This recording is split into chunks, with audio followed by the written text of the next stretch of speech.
Let's see, Thursday at 9 o'clock, I wasn't nervous. Friday at 9 o'clock, I wasn't nervous. Saturday, I was fine. But this morning, not so much. Let's see, I had planned on missing Sunday school. I had planned on getting up at 9:30, relax a little bit, think about some things. But I woke up at 8 o'clock, so I knew that was God telling me to go to Sunday school. But when 8 o'clock came around, I said, well, I'm not going to get up. I'm going to go back to sleep. So I did just that. So I woke up at 9:30 like I had planned, started moving around, started getting dressed. And before I knew it, time had creeped up on me, and I was running a little bit behind. So I left Haviland. I was probably doing about 75, maybe 80. And I said, as soon as I started going, I said, well, you know you're about to get pulled over sometime soon. I didn't put my seatbelt on yet either, so I was driving, and sure and behold, about 3 minutes later, I saw the lights right behind me. So he pulled me over and said, clocked you at about 80. I said, yeah, well, I was running a little bit behind. Supposed to be speaking at church today, so that's what the speed was for. So he went back and said, well, let me see your driver's license. I'll try to make this as fast as possible. I knew what that meant.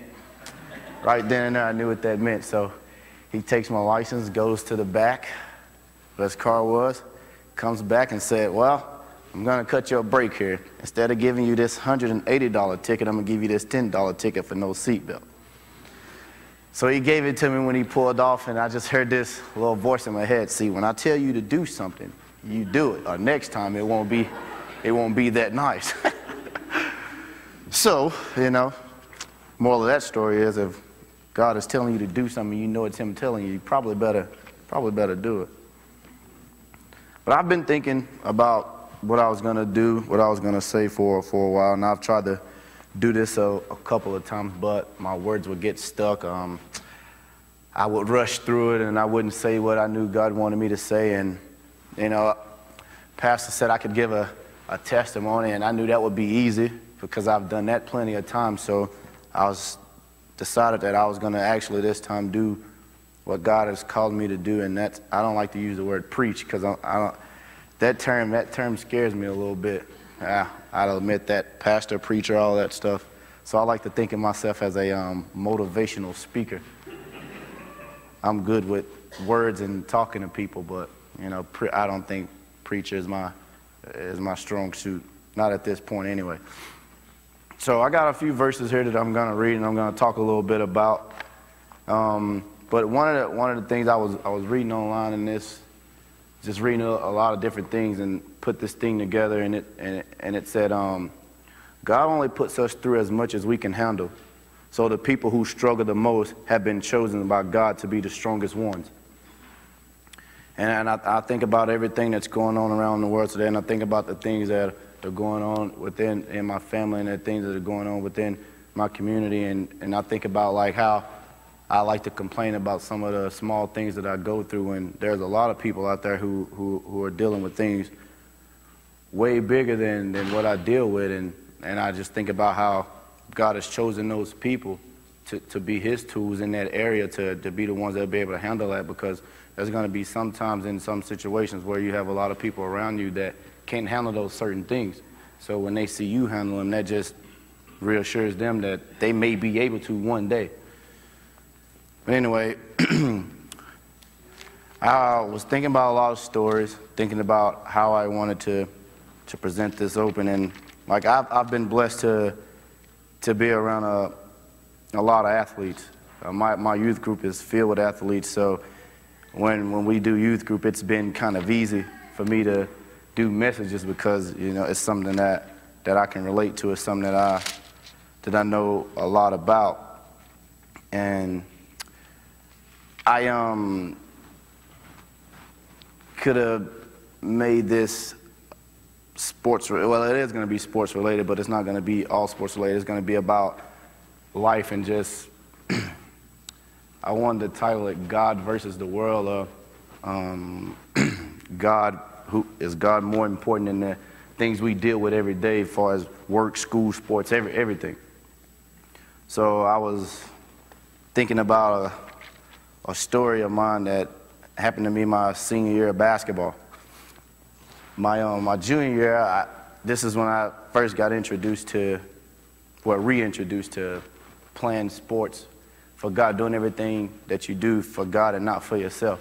And it was Ryan Kendall that introduced me to that. He showed me what it meant to truly play for God and really not play for the crowd, not even for the school or for the fans, but just to give honor and glory to God for everything that you do and by the way you carry yourself. And so we had a situation happen on the team, and me, I don't know where it came from, but I went to him and told him, whatever you need me to do, I'll do it, no matter what it is. If that meant coming off the bench, if that meant starting, no matter what it meant, I'll do it. And at that moment, in that point in time, I was kind of like that seed in Matthew, the seed that fell close to the soil, but because I didn't have the roots, it didn't stay. But coming into my senior year, got a new coach, and he really embodied playing for Christ as well. But I had set in my mind, this is my senior year, I want to go overseas and play basketball, so I know I needed certain stats to do just that. And so that's what I started out as. That's where my mind was at. That's what I wanted to do. I had it set in stone. I was like, I'm going to play for God, but I got my own little hidden agenda behind that. So that's what I want to do. And we went to Laredo. We was getting beat pretty bad. And I just didn't like it. It really upset me. And me and one of my closest friends, his name's Jeremiah, we got into it on the basketball court. I don't know if Coach knows. I don't remember if he remember that or saw it, but he and I got into it because he knew what I was trying to do. I was trying to do my own thing. I knew we was going to lose, so I wanted to make sure I got my stats. I wanted to make sure I was doing what I wanted to do so I could at least still look good. And we got into it, and I yelled, and I said, you know what, I don't want to play no more. I don't want to play with nobody on this team. I want to sit down. And at the end of the game, he came up to me, he said, Ches, I wouldn't want to play with anybody but you. I wouldn't want to play with any other point guard but you. And from that moment on, I knew that it had to be bigger than what I wanted to do as far as team-wise, and if I was truly trying to be a man of God, if I was truly trying to live the way God wanted me to live and play the way he wanted me to play and not for myself, that I was going to have to do just that. So from that point on, that's what I done. I made sure I put the team first. I made sure that everything I said and did brought glory and honor to God. So when people would tell me good game after games, I would say, hey, all glory to God, man. I'm just thankful he allowed me to do what I'm able to do. And so we get down to the end of the season. Throughout the year, I guess I still had my own little hidden agenda in there without knowing it, and sometimes that happens. But I just knew that I was one of the best players on the team. The offense ran through me. The ball was in my hand 95% of the time, so I knew for a fact that I was about to be the MVP of the team that season. I knew it. I felt it. Kids came up to me after every game. Teachers in the school that I thought just disliked me would tell me they loved watching me play basketball, how they loved just seeing me the way I carry myself on the court. I would have members from other teams tell me how they had plans to stop me. And I'm like, I'm not even the leading scorer. I'm probably not even the best player. But I had all this going for me, so I knew for a fact I was about to be the MVP of the team. So we get down to the awards banquet, and Defensive Player of the Year comes around. I'm like, well, I could possibly get that too. I guarded every All-American we ever played against. So, you know, I mean, you put your best defensive player on the best offensive player of the team, so Defensive Player of the Year kind of go hand in hand, so I'm going to get that. And it goes to one of my closest friends, Marcus. I was, well, that's fine. He did average a couple steals more than me. That's cool. That's fine. I can understand that. So MVP came around. It's the honest God truth. I actually got on the edge of my seat because I knew that my name was about to be called for that. I was ready for it. Coach goes, MVP of the year. As soon as he started talking about what the guy had been through, my mouth just dropped. Because as soon as he said he faced all kind of adversity throughout the year, he'd been there for us no matter what, practiced with us when he didn't have to. Said MVP of the league, Tony Haddon. So I'm sitting there and I'm thinking like, man, this ain't how it's supposed to go right now. that's supposed to be mine. This is my year. What's going on? God, I played for you. I don't understand. What's going on with this? Why is this happening? And I know everybody saw the look on my face. That was the first time that I ever wanted to cry without being injured. Like I really, really wanted to cry at that point in time. It hurt me so bad. But I was in a group in front of a lot of people, so I couldn't cry because I didn't want to seem weak. So I just held it in until he left. But I know my coach saw the look in my face, and then he came up to me and he wanted to talk to me. I really didn't want to talk at that point in time, but I was trying to be nice about it all. And then something came up. He had something to do, so he couldn't talk to me, and I was happy about that. And he said, "Can I come talk to you tomorrow?" And I wanted to say, "No, I'm cool, man. That's fine." But I said, "Yeah." And that night, I went walking around, and I had been thinking about the entire season, and I just felt a peace come over me. And I knew it was God. And he said, "Do you remember everything that happened throughout the year?" And I was like, "Yeah." He was like, "You remember when you thought that certain people didn't like you, how I brought those people in front of you, and how they told you how they loved to watch you play basketball? Do you remember how you would walk up to all the kids after the game and say, 'All glory and honor to God for what you was doing'? Do you remember all these things? Do you remember what I've done for you? Why are you still looking for a man to give you an award when I've given you the best one? And that's my son. Look at what I've allowed you to do. Look at what you've gained throughout my entire sports career before soccer. None of that had ever happened. I never felt great about what I was doing because I was doing it for myself." And so Coach comes talk to me. I'm ready to have this conversation now because I've thought about it a lot. And he first thing he said was, "Man, awards, man, look, they don't mean that much. I have a lot of them in my closet right now. You can go and have one." I was like, "It don't even, Coach, it doesn't even really matter anymore because I got something throughout the season that you could never give to me." And he said, "What's that?" And I said, "Well, man, I had people coming up to me on other teams telling me how they had plans to stop me. I had never had that before. I had teachers who I thought really just disliked me come up to me and tell me how they enjoyed watching me play basketball, how I was one of their favorite players. And I had kids come up to me all the time talking about them liking me, the way I play, and me telling them I give all the honor and glory to God." That was something that I had won already. As soon as I made the decision in Laredo to not play for myself and not play for anything or anybody else but the glory of God, I had started winning right then and there.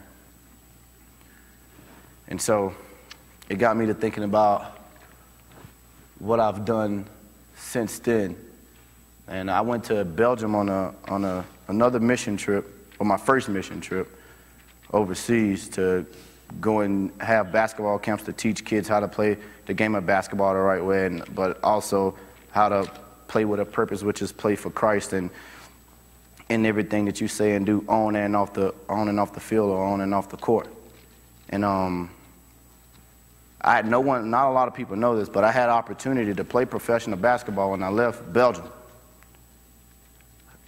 But at that point in time, I had heard a few whispers throughout the church that, what if Josh took over the youth group? What if Josh, really decided to step in and do this? No one really asked me, but I just heard the whispers of, what if I would do it? So I'm thinking in my head like, all right, God, here's another one. You open this door for me. Is it meant for me to walk through it, or is it meant for me to see what you could do for me if I decided to do for you fully? And first, so I decided to turn down going to play professional basketball in Belgium to take over the youth group, and I've loved it ever since. So and since then, it's been rough because I have a lot of athletes in my youth group. They're so active. They play almost every sport. So you would think, all right, after this season, we can meet a little bit more, but no, because everybody plays sports, it's been hard. And it got me to thinking about how I still try to make excuses. I started using that as my excuse. So I was like, they got a game, that's fine, cool. I don't have to do anything now. So I can just say, hey, we're not having youth group because they're doing this. They have this going on. But I still wasn't truly doing what God wanted me to do. And so the first part of my verses comes from Luke 9:23-27. It says, then he said to the crowd, if any of you wants to be my follower, you must turn from your selfish ways and take up your cross daily and follow me. If you try to hang on to your old life, you will lose it. But if you give up your life for my sake, you will save it. And what do you benefit if you gain the world, but are yourself lost and destroyed?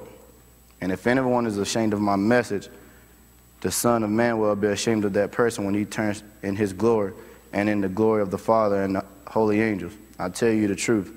Some standing here right now will die before they see the kingdom of God. And I was just thinking, like, why am I still am I truly following God? Am I truly still trying to do what he wants me to do? Am I still really seeking him first in everything I say and do? Because if I did, I wouldn't make excuses. I wouldn't say, well, we have this going on, so I don't have to do that.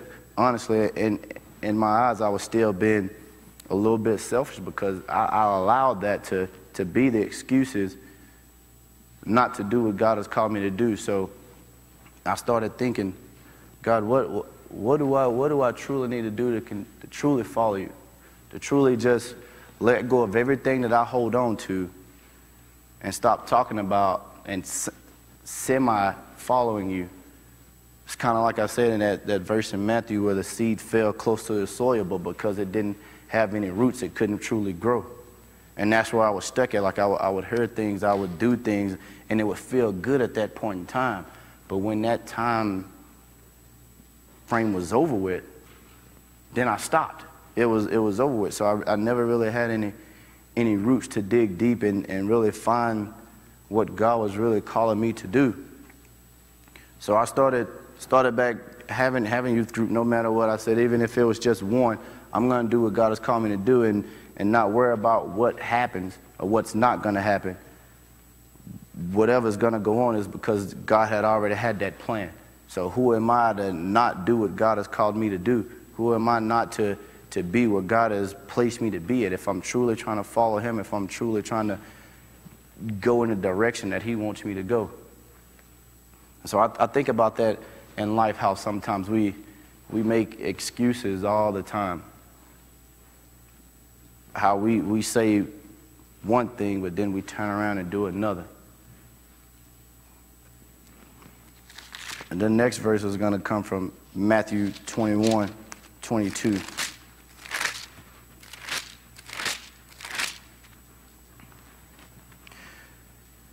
And it says, then Jesus told him, I tell you the truth, if you have faith and do not doubt, you can do things like this and more, and much more. You can say to this mountain, may you be lifted and thrown into the sea, and it will happen. You can pray for anything, and if you have faith, you will receive it. So now I'm at a point in my life where I'm like, all right, God, no matter what goes on, no matter what I face, no matter what I'm going through, I'm going to seek you. I'm going to have faith that no matter what I'm dealing with, you're going to bring me out of it. And there's no way that anybody in this world can be perfect. There was only one perfect person, and that was Jesus. But I do believe that we could try to perfectly follow the example that was set for us by him. He was the perfect example. Now, God knew that there was going to be times where we would mess up, we would sin, we would fall short. He knew that, he understands that. That's why he has that to where we can come to him when that happens. So there's no way that anybody in this world could be perfect. But who are we not to truly chase after Christ and what he's called us to do, no matter what is going on in our life, no matter what we're dealing with? I was thinking, what if those people that was sick, the lady that was, I think she was bleeding for like 12 years or something like that. What if she had said, well, I'm just not feeling too good today, so I'm not going to go touch Jesus' robe. I'm not going to have that much faith to go and touch his robe to be completely healed. Or what if the guy that was crippled was like, you know what, man, look, I'm hurting. Look, I can't go see Jesus. I know he's in town. I know if I go, I could be blessed. I just can't do that. I'm hurting. I don't want to do it. Or the one that had the leprosy that was sick, what if that person had said, well, you know, I can't make it. I don't want to be bothered with a lot of people. I don't want to be around a lot of people, so I just shouldn't go. Or what if Jesus had said, hey, I have to carry this cross a mile on my back. It was probably hot. I'm not going to do it. That's just too much. What if those people had said those things? What if they made the excuse not to go where God has called them to go, or not to be in a certain place that God has called them to be at? So what if I was thinking to myself, what if I wouldn't have taken over the youth group like I knew God was calling me to? What if I had just said, hey man, look, I got a lot going on. That was the other story, yeah. I knew it was going to come back to me. I lost it. But I used to make the excuse. Most of you know I used to work about 3 or 4 jobs at a time. I was coaching basketball, I was working at the school, I was working at the boys' home, and I was working at the hotel, all at the same time. So Sunday would come around, I'd get off Saturday night, or I'd get off Sunday morning at 7. So I'd make the excuse, man, look, there's no way I can make it to church. It starts at 9:30. I'd get home at 7:30. That means I'd have to wake up at 9 o'clock, go to church. Man, look here, I'm tired. I've been working all night. I don't want to do that. Then it hit me. So you mean to tell me, Josh, if you was playing professional basketball and you just got off a road trip and you had a game and you had to be up for shoot around that next morning, you wouldn't get up? I would get up without a hesitation. If I had a game Friday night and it went into triple overtime or whatever, and I was dead tired the next day, but we still had a game, without a shadow of a doubt, I'm getting up and I'm going to play that game, hands down, no matter what. But wait a minute. I thought you said that God was more important to you than basketball. I thought you said God was more important to you than all the other things you have going on. So you mean to tell me you will get up for a game, but you won't get up to go to church? And it was a tough question I had to answer. So I started getting up, started going. Now granted, I didn't stay faithful to it like I should have, because I started by making an excuse, but then I would have to always come back to that, hey, if God is truly who you're following, God is truly where you want to be at, is God is truly the main thing, God wants to be first in everything that we do. He wants to be first in our relationships. He wants to be first in our jobs. He wants to be first in sports. He wants to be first in everything, not just some things, but every single thing. He wants to be first no matter what you have going on. God wants to be first in it. So I'm thinking like, well, all right, then this is what I really need to do. So because if I'm sick, it brought me to Michael Jordan. Michael Jordan he had a flu. But he went and played that game anyway, and won the most historic basketball games ever. He scored 35 points with the flu in the game. He played the whole game. And I'll just think to myself, I wonder if he was sick with the flu, would he have gone to church that next Sunday if he had to? Because I played sick too. We had a game on a Friday night, and I played almost the entire game, and I was cramping real bad. This is when I was eating meat faithfully, right? I don't eat meat faithfully anymore. But when I went to the Bears, then I had a burger, some fries and stuff. But I was cramping, so I wanted some pickle juice to help with the cramps. Now me I wasn't thinking about all that stuff I was putting on my stomach at that point in time. So the acid from that juices from that burger it got me sick, and I was in the hospital that whole night before the game. And I told my coach, and he had told me, hey, if you don't feel good, you probably shouldn't play. But if you're going to go, then I really want you to play. But if you don't want to, I understand. I played anyway. The first half, we was playing Southeastern. I went out there and played. Couldn't play the second half because it got too bad, but I'm thinking like, am I truly following God the way that I'm following this sport? At one point in time, basketball was my God, because I'd wake up 5:30 in the morning faithfully, go work out, do what I needed to do. But was I putting that same amount of work into doing what God wanted me to do, into being the man that God has called me to be? Was I doing that? Or was I still making these excuses now? All right, I'm following God, but hey, it's only going to be to a certain limit. I can only do so much. But that's not what God has called us to do. God has called us to follow him wholeheartedly, 100% of the time. So that doesn't mean, well, I'm sick today, I'm hurt today, I can't do this. Just imagine what God would do for you if you had so much faith that no matter what you said or done, and you followed him regardless, what he'd bring you out of, what he'd bring us out of. These are the questions that I was following for myself. And if you turn to Mark 8, 34, 37, and I'm almost done. Surprisingly, I'm not, most people know that and some of you don't know this, but I have problems speaking in front of groups. Like, I get real nervous, but for some reason I just feel right at home. I guess God is, anyway. True. Mark 9, 34, 37 says, then calling to the crowd to join his disciples, he said, if any of you wants to be my follower, turn from your selfish ways, take up the cross and follow me. If you try to hang on to your old life, you will lose it. But if you give your life for my sake and for the sake of the good news, you will save it. He repeats it again, right there in Mark. If you give up your ways for my ways, give up what you do for what I want you to do, give up who you want to be for who I've called you to be. Why hang on to that old life? And what do you benefit if you gain the world but lose your soul? Is anything worth more than your soul? Is anything worth having more than who God has called you to be? Is these the worldly things that, and don't get me wrong, I'm not trying to say that some of those things are not important, because they're very important. I mean, but you just think about it. If you're at a job and you're sick, and you call your boss, hey, I'm sick, I can't come in. And that boss tells you, hey, we don't have anybody to cover. If you don't come in, you're going to be fired. 9 times out of 10, you're going to go.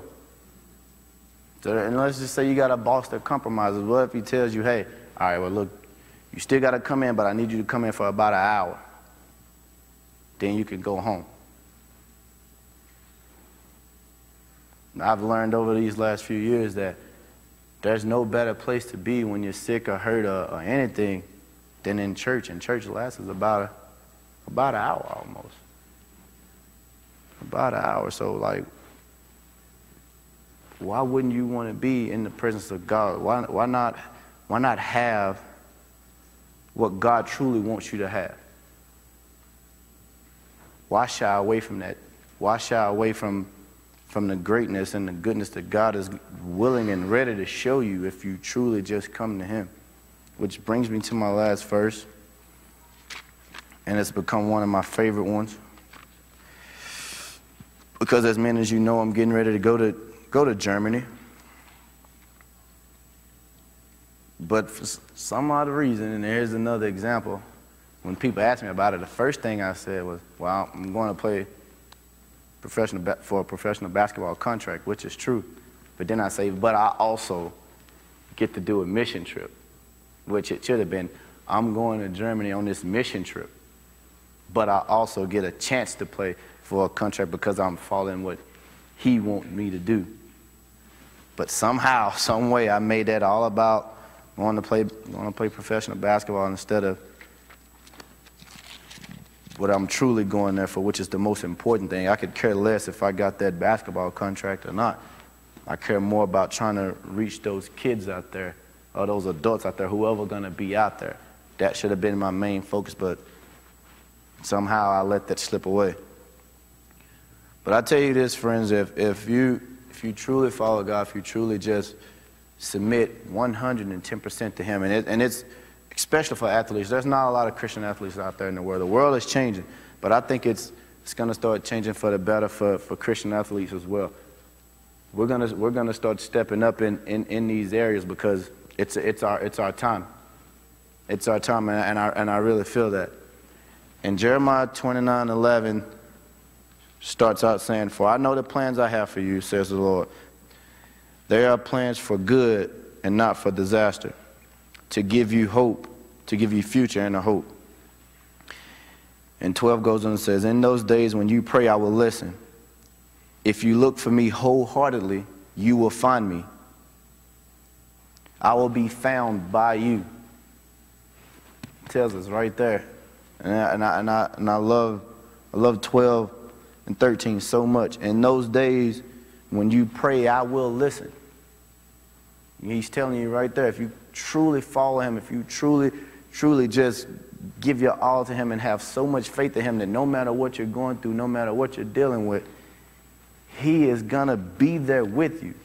If you have that faith, if you look for me wholeheartedly, you will find me. He loves us that much. He gave his only son for us so we could be here. He loved us that much. He loves us that much. So I tell you, follow Christ with everything that you have. It's gonna get rough. It's gonna get hard. But in those days, let your faith keep you connected to Christ. Let your faith be so strong that no matter what he's putting on your shoulders, you know for a fact that if you just hold on, he is going to bring you out of whatever you're going through. Be who God is calling you to be, especially you young athletes. Like I was telling most of them during camp this week, stand out. Be the athlete that God has called you to be, on and off the court, on and off the field. It's time for us to stand up. It's time for us to chase him wholeheartedly and have faith and never take our eye off of him. Kind of like Peter when he was stepping out into the water. When he had his eyes focused on God, he was walking right out there with him. But when the waves started going on around the side of him, when the things in the world start going on the side of us, we tend to look away and take our eye off Christ, and that's when we begin to fall. But just like Peter, he was right there to pick him right back up. And he will always be there with us to pick us right back up. All you got to remember is to have faith that God is right there with us all the time.